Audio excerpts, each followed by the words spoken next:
Miami root, root for the home team. If they don't win, it's a shame, 'cause it's 1, 2, 3 strikes, you're out at the old ball game. Take me out to the ball game. Howard Breyer here with another Miami Beach video. Decades ago, you could go out to a professional ball game in Miami Beach.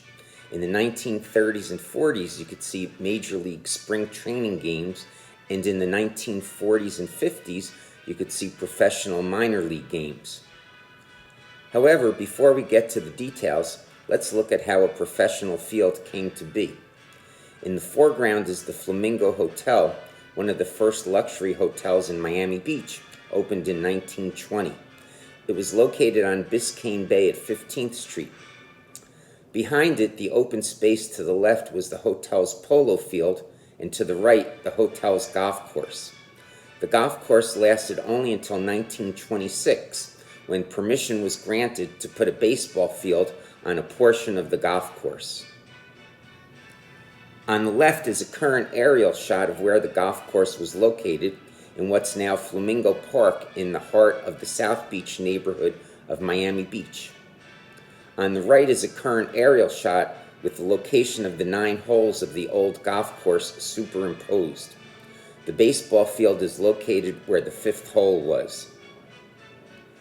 Here is the field in 1932.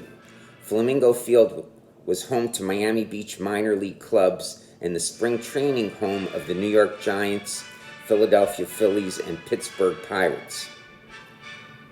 And here is the grandstand, which held approximately 3,000 people. Entrance was at the corner of 15th Street and Michigan Avenue. An October 1933 New York Times article reported that the New York baseball Giants, then the world champions, would move their spring training site to Miami Beach in 1934. This is Mel Ott, nicknamed Master Melvin, training at Flamingo Field on March 7, 1934. Ott was arguably the best player to train in Miami Beach.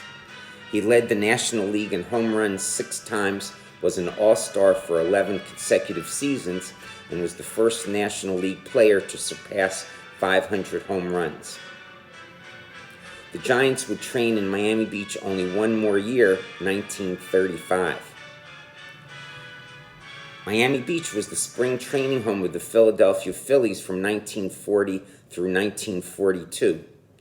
In the picture is a 1940 game between the Phillies and the Syracuse Chiefs of the International League. The third and final Major League team to train in Miami Beach was the Pittsburgh Pirates for just 1 year, 1947. Pictured is Hank Greenberg, the American League Most Valuable Player in 1935 and 1940 while playing for the Detroit Tigers. Greenberg played for the Pirates for just that 1947 season. Minor league baseball was introduced to Miami Beach in 1940 with the Miami Beach Tigers. The team was a member of the Florida East Coast League. The following season, they changed their nickname to the Flamingos and won the league's championship. The league then folded in May 1942 due to World War II. After the war, the Flamingos joined the new Florida International League in 1946. The Flamingos played through the 1952 season, sat out 1953, and rejoined in 1954, only to move across Biscayne Bay and relocate to Miami. It was known as the Greater Miami Flamingos during that 1954 season. That was it for minor league baseball in Miami Beach. Proof that Miami Beach cutting-edge fashion didn't start in the 1980s, here are the Flamingos wearing pink shorts. It's unfortunate that the photo is in black and white.